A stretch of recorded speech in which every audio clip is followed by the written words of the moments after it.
তোমাদের সামনে যে কোরআনটা রয়েছে, এই কোরআন অনুযায়ী তোমরা যদি চলতে পারো, নবীর হাদিস অনুযায়ী তোমরা যদি চলতে পারো, তাহলে তোমাদের জীবনের জন্য তোমাদের জীবনটা হয়ে যাবে সার্থক। তোমরা যদি নবীর পাক সাল্লাল্লাহু আলাইহি সাল্লামের সুন্নতকে মাথার চুল থেকে নিয়ে পায়ের তলা পর্যন্ত এক জায়গার মধ্যে কোনো এক সুন্নতকে যদি সেট করাইতে পারো, কোনো এক জায়গার মধ্যে যদি নবীর সুন্নতকে যদি আঁকড়ে ধরতে পারো, তাহলে কাল কিয়ামতের দিন ওই নবী তোমার ওই সুন্নতের জন্য সুপারিশ করবে। হুজুর পাক সাল্লাল্লাহু আলাইহি সাল্লাম আমাদের জন্য কতটুকু রহমত ছিলেন, আমাদের জন্য কতটুকু দয়াবান ছিলেন, আমাদের জন্য কতটুকু অনুপ্রেরণা ছিলেন। তিনি এটাও বলে গেছেন যে আমার উম্মতের জন্য আমি কতটুকু করব, আমার উম্মতের জন্য আমার কোনো উম্মত যদি জাহান্নামী হয়ে যায়, আমার কোনো উম্মত যদি জাহান্নাম তার ফয়সালা হয়ে যায়, আমি ওই উম্মতকে আমি দেখব সে জীবনের মধ্যে একবার আমার উপর দুরূদ পড়ছে কিনা, সাল্লাল্লাহু আলাইহি সাল্লাম এতটুকু দুরূদ আমার উপর পড়ছে কিনা। যদি এতটুকু দুরূদ পড়ে এটার উসিলা হলো আমি তাকে আল্লাহ তাআলার কাছে সুপারিশ কইরা মাফ করাই নিতে পারবো। তো যদি দেখেন আমরা আজকে দুনিয়ার জমিনে হাঁটতেছি, চলতেছি, ফিরতেছি, আল্লাহ আমাকে হাত দিয়েছেন, চোখ দিয়েছেন, নাক দিয়েছেন, সব কিছু দিয়েছেন। আমরা কোনোদিন দুইটি হাত চাই নাই, কোনোদিন দুইটি পাও চাই নাই, কোনোদিন দুইটি চক্ষু চাই নাই, কোনোদিন দুইটি কান চাই নাই। আল্লাহ রাব্বুল আলামিন আমাকে আপনাকে দুনিয়ার জমিনে পরিপূর্ণ হিসেবে পাঠিয়েছেন, আমাকে আপনাকে দুনিয়ার জমিনে স্বয়ং সম্পূর্ণ হিসেবে পাঠিয়েছেন। যদি আমি আপনি স্বয়ং সম্পূর্ণ হিসেবে না পাঠাইতো, আমাকে আপনাকে যদি স্বয়ং সম্পূর্ণ হিসাবে না পাঠাইতো, তাহলে হয়তো আমরা প্যারালাইসিস অবস্থায় বিছানার মধ্যে পড়ে থাকতাম, হয়তো কোনো একটা অজুহাতের কারণে আমরা দুনিয়ার জমিন থেকে বিদায় নিয়ে চলে যাইতাম। আল্লাহ আমাকে আপনাকে দুনিয়ার জমিনে পরিপূর্ণ হিসাবে পাঠিয়েছেন, মায়ের গর্ভ থেকে নিয়ে আমাকে পরিপূর্ণ হিসেবে দুনিয়ার মধ্যে পাঠাইছেন। বিদায় আজকে আমরা দুই চক্ষু দিয়ে দেখতে পারতেছি, দুই কান দিয়ে শ্রবণ করতে পারতেছি, দুই হাত দিয়ে কাজ করতে পারতেছি, দুই পা দিয়ে চলাফেরা করতে পারতেছি। এটা যদি আমাদের সম্ভব হয়ে থাকে, তাহলে মনে করব যে আল্লাহ রাব্বুল আলামিন আমাকে দুনিয়ার জমিনে পরিপূর্ণ হিসেবে পাঠিয়েছেন। যদি এই সমস্ত কাজগুলো আমার দ্বারা অসম্ভব হয়ে যায়, এই সমস্ত জিনিসগুলো যদি আমি কোনো অক্ষমতা হয়ে যাই, কোনো কাজ করতে না পারি, তাহলে মনে করতে হবে আল্লাহ রাব্বুল আলামিন আমাকে দুনিয়ার জমিনে পরিপূর্ণ হিসেবে পাঠায় নাই। একটা উদাহরণ নাই, আমরা কিছুদিন আগে শুনেছিলাম যে প্রযুক্তির মাধ্যমে নাকি মানুষ দুনিয়ার জমিনে আসবে, প্রযুক্তির মাধ্যমে নাকি মানুষ দুনিয়ার জমিনে আসবে। কিরকম ওই মানুষটি কিরকম হয়ে যাবে, এই ঘটনাটা বলে আপনাদের সামনে মাত্র 2 থেকে 3 মিনিট সময়ের মধ্যে নেব। এই 2 থেকে 3 মিনিটের মধ্যে এটা বলে আমি আমার আলোচনাকে শেষ করে ফেলবো। যে প্রযুক্তির মাধ্যমে মানুষ নাকি দুনিয়ার জমিনে আসবে, কোনো মাকে নাকি আর গর্ভধারণ করতে হবে না, কোনো মাকে নাকি আর গর্ভধারণ করতে হবে না, প্রযুক্তির মাধ্যমে মানুষ দুনিয়ার জমিনে আসবে। আপনারা সবাই কিন্তু ফার্মের মুরগিকে চিনেন, ফার্মের মুরগি চিনেননি সবাই, যেটাকে ব্রয়লার বলা হয়, এটা একটা মূলত প্লাস্টিক। এই ফার্মের মুরগি হাঁটতেও পারে না ঠিক মতন, বসতেও পারে না ঠিক মতন, কোনো কিছু এর দ্বারা সম্ভব হয় না। তো ওই প্রযুক্তির মাধ্যমে মানুষকে যদি দুনিয়ার জমিনে নিয়ে আসা হয়তো, তাহলে ওই মানুষটা হয়তো ফার্মের মুরগির মতো। বুঝাইতে পারছি? তাহলে আল্লাহ রাব্বুল আলামিন আমাকে আপনাকে দুনিয়ার জমিনে পরিপূর্ণ হিসেবে পাঠাইছেন, দুনিয়ার জমিনে অসংখ্য অগণিত নিয়ামত রেখেছেন। কেন নিয়ামতগুলো রাখলেন? এই নিয়ামতগুলো বান্দা ভোগ করবে, দুনিয়ার জমিনের মধ্যে যা কিছু রয়েছে সমস্ত কিছু বান্দার জন্য কাজ করবে, আর বান্দা কাজ করবে আল্লাহর জন্য। সিডি আর টেলিভিশন, ইন্টারনেট আর মোবাইল ফোন কেড়ে নিল মানুষের মন, খোদার কলম লাঞ্ছিত হয়ে কাঁদছে রাত্রি দিন।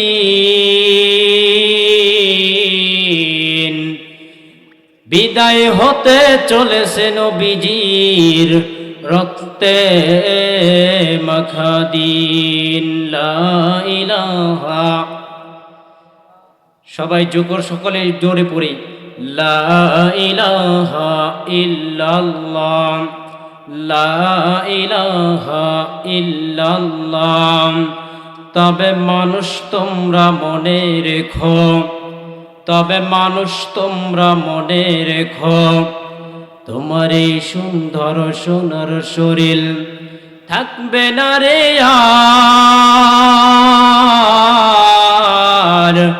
এ মাটির দেহ মাটির সাথে মিশবে রে ধুলাই। লা ইলাহা ইল্লাল্লাহ, লা ইলাহা ইল্লাল্লাহ, লা ইলাহা ইল্লাল্লাহু মুহাম্মাদুর রাসূলুল্লাহ।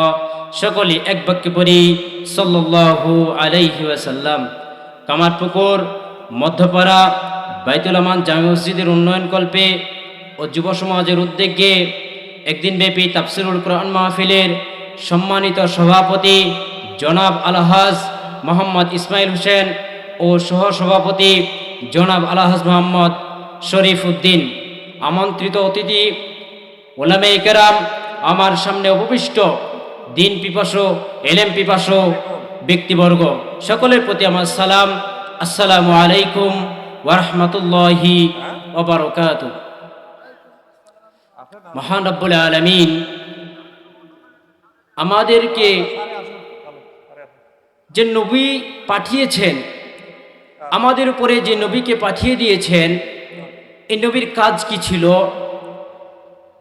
এই নবী কিরকম করে মানুষের দ্বারে দ্বারে গিয়ে ইসলামের দাওয়াত দিয়েছেন, ইসলামটাকে কিরকমভাবে প্রচার করেছেন, আমরা ইসলামটাকে কিরকম করে মানি আর ইসলামটাকে কিরকম করে বোঝার চেষ্টা করি, যদি আমরা গভীর মনোযোগ দিয়ে দেখি যে আল্লাহ রসুল সাল্লাল্লাহু আলাইহি ওয়াসাল্লাম দুনিয়ার জমিনে তার উম্মতদের জন্য কি করে গেছেন, তার উম্মতরা তারা দ্বীনের উপরে কিরকম করে চলবে, দ্বীনের উপরে কিভাবে অটল থাকবে, এর কিন্তু দিক নির্দেশনা আমাদেরকে দিয়ে চলে গেছেন। সাহাবায়ে কেরাম রাদিয়াল্লাহু তাআলা আনহুম হুজুর পাক সাল্লাল্লাহু আলাইহি ওয়াসাল্লামকে জিজ্ঞাসা করেছিলেন, ইয়া রাসূলুল্লাহ, আপনি দুনিয়া থেকে বিদায় নিয়ে চলে যাওয়ার পরে আপনার এই দ্বীনের ধারক বাহক কে ধরে থাকবে? হুজুর পাক সাল্লাল্লাহু আলাইহি ওয়াসাল্লাম বলেছেন, ইন্নাল উলামা ওয়ারাসাতুল আম্বিয়া, যে যুগে যুগে উলামায়ে কেরামের আবির্ভাব হবে, এই উলামায়ে কেরাম, এই উলামায়ে দ্বীন আমার এই দ্বীনকে টিকিয়ে রাখবে। আমার এই দ্বীনকে টিকিয়ে রাখার পরে তারা মানুষের ধারক বাহক হয়ে যাবে। কোনটি মানুষ সঠিক রাস্তায় চলবে, কোন মানুষ বেঠিক রাস্তায় চলবে, কোন মানুষ সঠিক রাস্তা ভুলে গিয়ে বেসঠিক রাস্তার মধ্যে পদার্পণ করতেছে, ওই পথ ভোলা মানুষকে তারা দ্বীনের মধ্যে ফিরিয়ে আনবে। এর দিক নির্দেশনা কিন্তু হুজুরে পাক সাল্লাল্লাহু আলাইহি ওয়াসাল্লাম আমাদেরকে দিয়ে চলে গেছেন। হুজুরে পাক সাল্লাল্লাহু আলাইহি ওয়াসাল্লাম দুনিয়ার জমিনে অনেক নবী کرام, অনেক নবী রাসূল দুনিয়ার জমিনে এসেছিলেন, কিন্তু মর্যাদার দিক দিয়ে, নবুয়তের দিক দিয়ে আমাদের নবী ছিলেন উত্তম। ইনার পরে আর কোনো নবী ছিলেন না উত্তম। হযরত আদম আলাইহিস সালাম থেকে শুরু করে আমরা যদি হযরত ঈসা আলাইহিস সালাম পর্যন্ত দেখি, তো দুনিয়ার জমিনে কতগুলো নবী রাসূলকে আল্লাহ তাআলা দুনিয়ার মধ্যে প্রেরণ করেছেন। লক্ষাধিক নবী রাসূলকে দুনিয়ার জমিনে পাঠাইছিলেন। এই নবী রাসূলগণ তারা তাদের উম্মতদেরকে দ্বীনের বাহক বুঝাবে, দ্বীন বুঝাবে, দাওয়াত দিয়ে আল্লাহর পথের মধ্যে নিয়ে আসবে, এটাই ছিল তাদের কাজ। একটা উদাহরণ দিলে বুঝবেন, একজন মেম্বারের জন্য একটি ওয়ার্ড, এই মেম্বার শুধু ওয়ার্ডের মধ্যে ঘোরাফেরা করবে, এর বাইরে যদি সে মাতব্বরি দেখায়, মাস্তানি দেখায়, জনগণ বলবে যে তোমার ওয়ার্ডের মধ্যে তোমার সীমাবদ্ধতা, এর বাইরে তোমার সীমাবদ্ধতা নাই, এই জায়গার মধ্যে তুমি মাতব্বরি করার তোমার কোনো প্রশ্নই আসে না, তুমি তোমার ওয়ার্ডের মধ্যে গিয়ে মাতব্বরি করো। তো একজন চেয়ারম্যানের কিরকম, যদি সে ইউনিয়ন চেয়ারম্যান হয় তাহলে তার পুরো ইউনিয়নটা, যদি সে উপজেলা চেয়ারম্যান হয় তাহলে পুরো থানাটা, এরকম সে মাতব্বরি করতে পারবে। একজন এমপির ক্ষেত্রে সে 2 থানা মাতব্বরি করতে পারবে, কিন্তু একজন সরকারের ক্ষেত্রে তিনি বলবেন যে আমি পুরো দেশকে শাসন করব, আমি পুরো দেশের মধ্যে মাতব্বরি করব। ঠিক ওই রকম করেই হযরত আদম আলাইহিস সালাম থেকে শুরু করে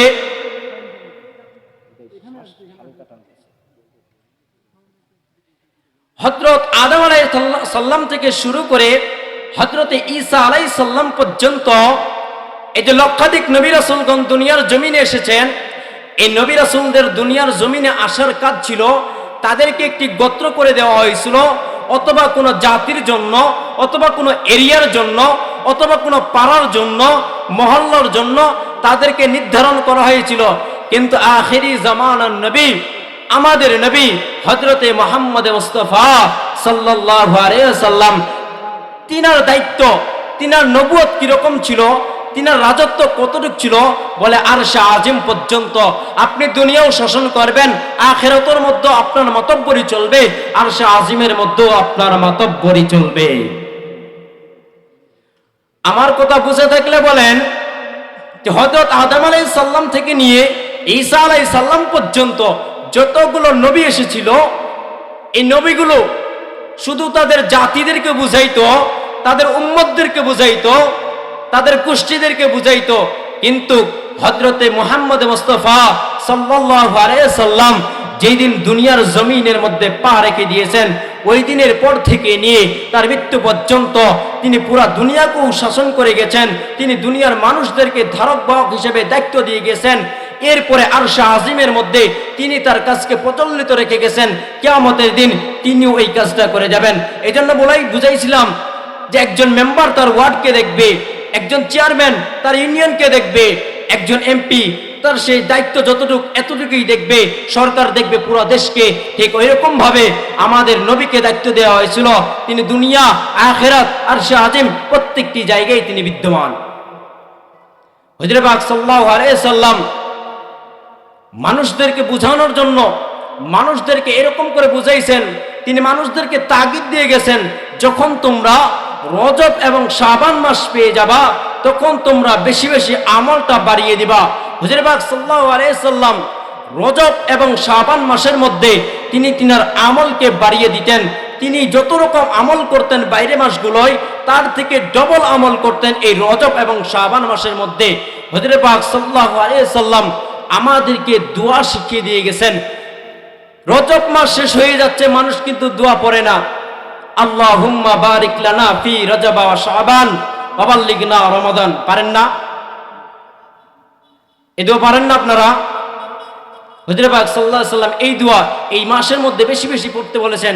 আমাদের রজব মাস শেষ, শাবান মাস শুরু হয়ে গেছে, কিন্তু আমাদের দোয়া পড়ার কোনো খবরই নাই।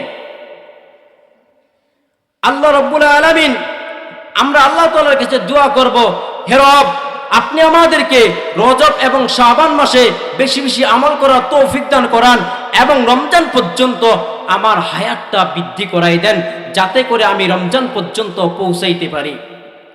হুজুর পাক সাল্লাল্লাহু আলাইহি সাল্লাম তিনি উম্মতদেরকে এটাও বলে গিয়েছেন যে তোমরা যখন রজব এবং শাবান মাস পেয়ে যাবা, এই রজব এবং শাবান মাস পেয়ে গেলে তোমরা তোমাদের আমলকে বাড়িয়ে দিবা, তোমরা নফল রোজা রাখা শুরু করে দিবা, তোমরা যতটুক পারো আগের মাসগুলোকে তোমরা যতটুক ভাবে আমল করতা, এর থেকে দ্বিগুণ আমল তোমরা এই মাসগুলোর মধ্যে করবা। আল্লাহ রাব্বুল আলামিন যখন দুনিয়াকে সৃষ্টি করেছিলেন, আরশে আজিমের মধ্যে ফেরেশতাকে বললেন যে লেখো যে 4টি মাসকে আমি দামি করে দিলাম, 12 মাসে বছর হবে, কোনোদিন 13 মাসে বছর হয় না, কোনোদিন 15 মাসে বছর হয় না, কোনোদিন 10 মাসেও বছর হয় না। আল্লাহ রাব্বুল আলামিন ওই দিনের কলমের মধ্যে মোহর মারিয়ে দিয়েছেন যে প্রত্যেকটি মাস হবে, প্রত্যেকটি বছর হবে 12 মাসে। এই 12 মাসের মধ্যে আমি 4টি মাসকে উন্নত দামি ঘোষণা করে দিলাম। কিন্তু কিরকম করে দামি? অনেকে বলতেছেন যে রজব মাস আল্লাহ রাসূল সাল্লাল্লাহু আলাইহি সাল্লাম মেরাজের কারণে নাকি দামি, কেউ কেউ বলতেছেন না না মেরাজের কারণে এই রজব মাস দামি না, আবার কেউ বলতেছেন মেরাজ নাকি রমজান মাস হয়ে গেছেন। কিন্তু যারা বলেন তারা মনে করেন যে এই রমজান মাস আমরা যারা পেয়েছি, হয়তো হুজুর পাক সাল্লাল্লাহু আলাইহি সাল্লামের মেরাজ এই মাসে হয়ে গেছিল। আল্লাহ রাব্বুল আলামিন পবিত্র কুরআনের মধ্যে বলে দিয়েছেন, আমি 4টি মাসকে দামি মাস হিসাবে গণনা করেছি, আমি 4টি মাসকে দামি মাস হিসাবে বিবেচনা করে দিয়েছি। আমি যেই দিন থেকে পৃথিবীকে সৃষ্টি করেছি ওই দিনের মধ্যে আমি এই 4 মাসকে দামি বলে ঘোষণা করে দিয়েছি। জিলকদ, জিলহজ, মুহররম আর রজব, এই 4টি মাসকে আল্লাহ রাব্বুল আলামিন দামি বলে ঘোষণা করে দিয়েছেন। কিন্তু আগে যখন মানুষ মনে করে যে এই 4 মাসের মধ্যে আগের ধর্মের মানুষগুলো কি মনে করতো যে এই 4 মাসে কোনো মারামারি করা যাবে না, কোনো কাটাকাটি করা যাবে না, কোনো সংসারের মধ্যে অভাব রাখা যাবে না। যদি এই 4 মাসের মধ্যে সমাজের মধ্যে আমরা অভাবগ্রস্ত হয়ে থাকি, আমরা যদি উন্নতির দিক দিয়ে এগিয়ে না থাকি, তাহলে পুরো বছরটা আমাদের এরকমই যাবে। কিন্তু না, আল্লাহ রাব্বুল আলামিন এই 4 মাসের মধ্যে বেশি বেশি ফজিলতের আমল করতে বলে গেছেন। এই 4 মাসের মধ্যে যদি বান্দা প্রিয় হইতে চায়, এই 4 মাসের মধ্যে হবে। একটি উদাহরণ নিয়ে নেন, আপনারা যখন কোনো কিছু আবাদ করতে যান, তাহলে কিন্তু আগে আপনারা ক্ষেতকে পরিষ্কার করেন, এরপরে বীজ বপন করেন, এরপরে বীজ থেকে যখন ফসলটা বের হয় আপনাদের মুখেও কিন্তু হাসি চলে আসে। ঠিক ওই রকম ভাবে রজব মাস পেয়ে গেছেন, আমল করা শুরু করে দেন। আবার শাবান মাস পেয়ে গেছেন, আপনাদের আমলের সুযোগ হয়ে গেল, প্রস্তুতি গ্রহণ করে নেন। সামনে এরপরেই কিন্তু রমজান মাস। এই রমজান মাসে আপনারা যেন বেশি বেশি আমল করতে পারেন, আল্লাহর প্রিয় হইতে পারেন। এটার জন্যই কিন্তু বলেছেন যে এই 4 মাস, এই তোমরা যদি এই রজব এবং শাবান মাস পেয়ে যাও, বেশি বেশি আমল করার তৌফিক আমল করার চেষ্টা করো। হযরত পাক সাল্লাল্লাহু আলাইহি সাল্লাম যখন দুনিয়ার জমিনে তিনার যখন মেরাজ হয়, হযরতে জিবরাইল আলাইহিস সালাম বোরাক নিয়ে আসছেন। আসার পরে অনেক জায়গার মধ্যে অনেক বলা হয়, তিনি আরেক জায়গায় বলেন যে হুজুরে পাক সাল্লাল্লাহু আলাইহি সাল্লাম উম্মে হানির ঘরে, চাস্তবন উম্মে হানির ঘরে তিনি শুয়েছিলেন। এই জায়গার মধ্যে হযরতে জিবরাইল আলাইহিস সালাম তার উপরে ছাদকে ফাটল করাইয়া নিচের মধ্যে গমন করলেন। গমন করানোর পরে হুজুরে পাক সাল্লাল্লাহু আলাইহি সাল্লাম তিনি নিদ্রা অবস্থায় ছিলেন। ওই জায়গার মধ্যে তিনি হযরতে জিবরাইল আলাইহিস সালামের 600 ডানা থেকে একটি ডানা দিয়ে হুজুরে পাক সাল্লাল্লাহু আলাইহি সাল্লাম পায়ের মধ্যে নাড়া দিলেন। এটার মধ্যে একটা শিক্ষা দিয়ে গেলেন, যখন কোনো মানুষ ঘুমন্ত অবস্থায় থাকবে, যখন কোনো মানুষ ঘুমন্ত অবস্থায় থাকবে, তাকে তুমি ডাক দিও না। তুমি কিরকম করে ডাক দিবা? এইরকম করে যে মানুষটা ঘুমিয়ে আছে, তার পায়ের মধ্যে আস্ত করে তুমি পাটা নাড়া দাও, মানুষটা অটোমেটিক সে জাগ্রত হয়ে যাবে। এটা জিবরাইল আলাইহিস সালাম হুজুরে পাক সাল্লাল্লাহু আলাইহি সাল্লামের মাধ্যমে আমাদেরকে শিক্ষা দিয়ে গেছেন। তো হুজুরে পাক সাল্লাল্লাহু আলাইহি সাল্লাম ঘুমিয়েছিলেন উম্মে হানির ঘরে। ওই জায়গার মধ্যে হুজুরে পাক সাল্লাল্লাহু আলাইহি সাল্লাম জিবরাইল আলাইহিস সালামকে প্রশ্ন করলো, ও জিবরাইল, তুমি কি দরজা দিয়ে আসতে পারো না? তুমি ছাদ দিয়ে আসলে কেন? বলতেছে, আজকে আপনার সাথে যে আচরণই করা হবে না কেন, সব আচরণই আপনার জন্য ভিন্ন করা হবে। ওই জায়গার মধ্যে বরাকের মধ্যে উঠাইয়া ওই জায়গার মধ্যে জমজম কূপের মধ্যে নিয়ে গিয়ে, জমজম কূপের মধ্যে নিয়ে যাওয়ার পরে হুজুরে পাক সাল্লাল্লাহু আলাইহি সাল্লামের কলবকে বের করে, ওই কলবকে বের করানোর পরে স্বর্ণের পাত্রের মধ্যে রাখে জমজমের পানি দিয়ে আবার ধুইয়া আবার ওই কলবকে ভিতরে সেট করাই দেয়। এরকম ভাবে হুজুরে পাক সাল্লাল্লাহু আলাইহি সাল্লাম বলেন যে আমার কলবকে বের করা হলো, জমজমের পানি দিয়ে ধোয়া হলো, এরপরে আবার আমার কলবকে আমার ভিতরে ঢুকিয়ে দেওয়া হলো। কোনো সেলাই লাগলো না, কোনো কিছুই লাগলো না, আমি ব্যথাও অনুভব করতে পারলাম না। এটা আমার সাথে একবার না 4 বার হয়েছে। এরপরে জিবরাইল আলাইহিস সালাম বরাকের মধ্যে নিলেন। নেওয়ার পরে আল্লাহ রাব্বুল আলামিন সরাসরি তিনাকে আসমানে নিতে পারতেন, কিন্তু আল্লাহ রাব্বুল আলামিন তিনাকে সরাসরি আসমানের মধ্যে নেয় নাই। তিনাকে হুজুর পাক সাল্লাল্লাহু আলাইহি সাল্লামকে বোরাকের মধ্যে উঠাইয়া বাইতুল মসজিদ থেকে বাইতুল্লাহ থেকে বাইতুল আকসা পর্যন্ত নিয়ে গেলেন। হুজুর পাক সাল্লাল্লাহু আলাইহি সাল্লাম বলতেছেন যে আমি যে বাইতুল্লাহ থেকে বাইতুল আকসা পর্যন্ত আসলাম, আমি মনে হয় চোখের পলক ফালাইছি আর আমি বাইতুল আকসার মধ্যে এসে পড়ে গেছি। এই বয়ানটা যখন তিনি দুনিয়ার মেরাজ শেষ করার পরে, যখন তিনি এই সফরকে শেষ করার পরে তিনি যখন জমিনের মধ্যে আসলেন, আসার পরে সকালে ফের ইয়াকে বলতেছেন যে আমি আজকে বাইতুল্লাহ থেকে বাইতুল আকসা পর্যন্ত মেরাজের এক পলকের মধ্যে, চোখের এক পলকের মধ্যে চলে গেছি।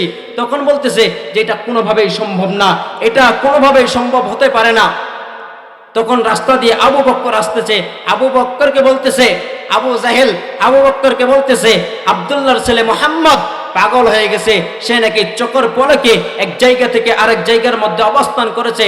তখন আবু বক্কর রাদিয়াল্লাহু তাআলা আনহু জিজ্ঞাসা করলেন যে এই খবর তোমাকে কে দিল, এই সংবাদ তোমাকে কে দিল? তখন বলতেছে আমাকে এই সংবাদ আব্দুল্লাহর ছেলে মুহাম্মদ নিজে দিয়েছে। তখন আবু বক্কর বলতেছে যে যেহেতু আব্দুল্লাহর ছেলে মুহাম্মদ যদি এই সংবাদ দিয়ে থাকে, তাহলে আমি তার উপরে আবারও ঈমান নিয়ে চলে আসলাম। বলতেছে আব্দুল্লাহর ছেলে মুহাম্মদ কোনোদিন মিথ্যা কথা বলতে পারে না। তো আমি আপনাদেরকে একটা উদাহরণ দিই বুঝানোর জন্য। এই বয়ানটা যদি আমি 100 থেকে 50 বছর আগে যদি কোনো উলামায়ে কেরাম করত, এখনকার মানুষ হজ করতে গেলে সময় লাগে মাত্র 6 ঘন্টা। বিমানের মধ্যে উঠে সৌদি আরব পৌঁছাই যায়, সময় লাগে 6 ঘন্টা।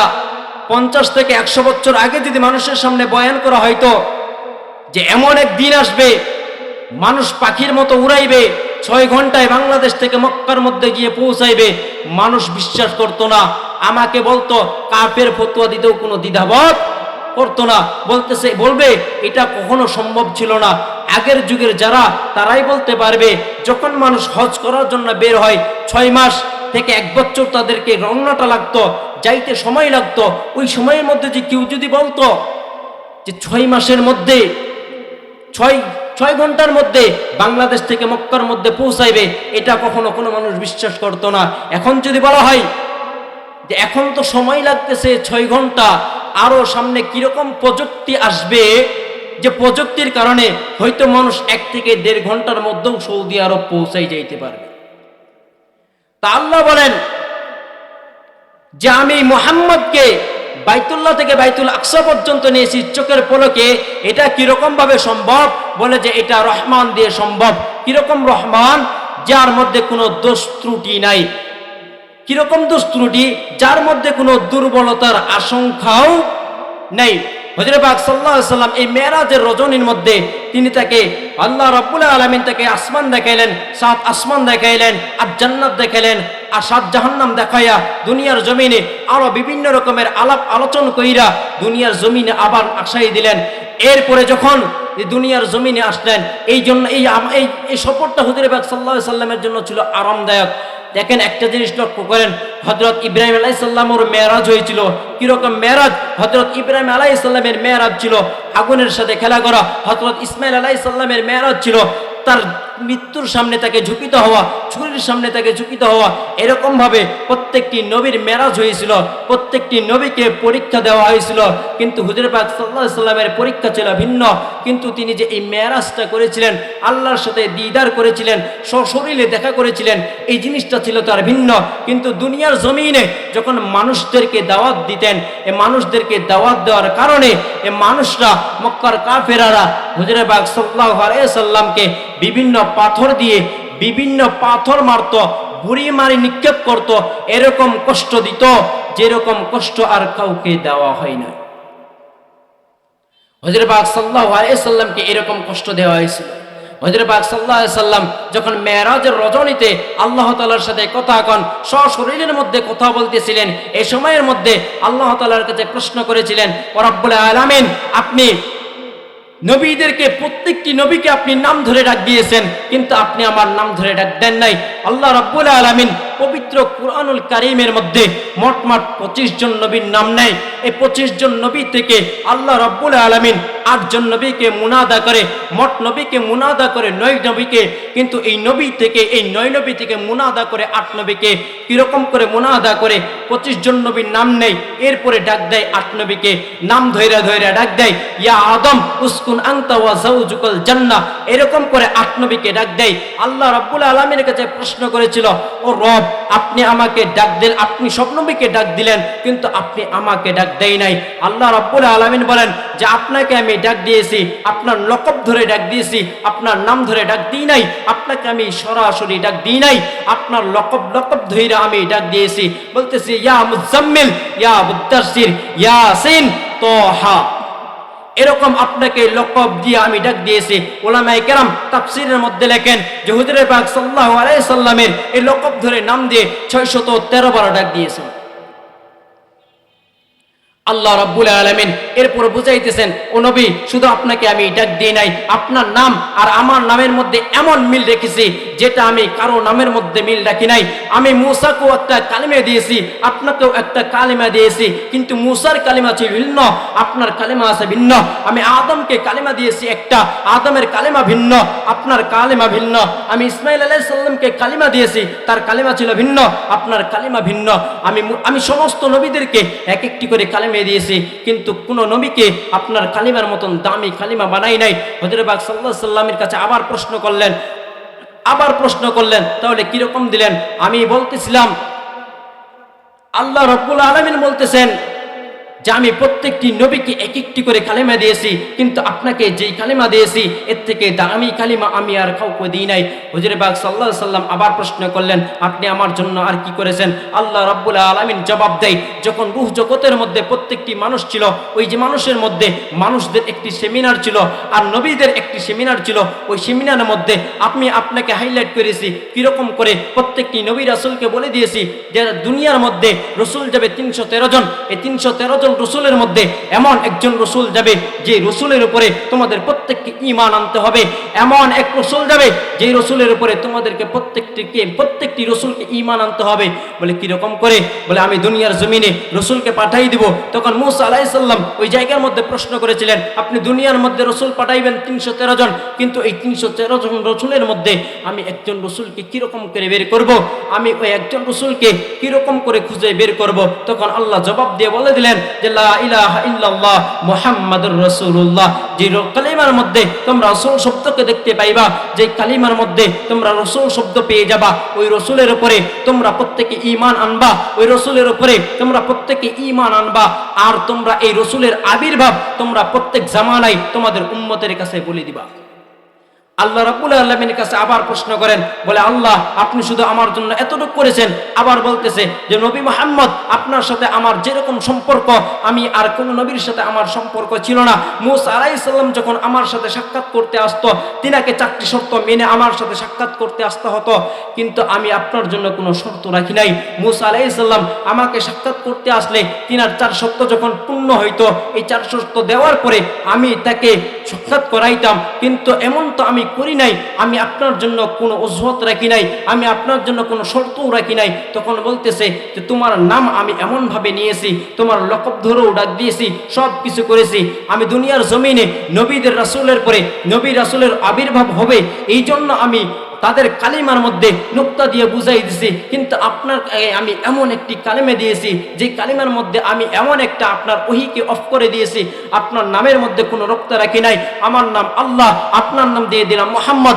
আমার নাম লিখতে গেলে, আমি আল্লাহর নাম লিখতে গেলে অক্ষর লাগে 4টা, মুহাম্মদ তোমার নাম দিয়ে দিলাম, এটাও লিখতে অক্ষর লাগে 4টা।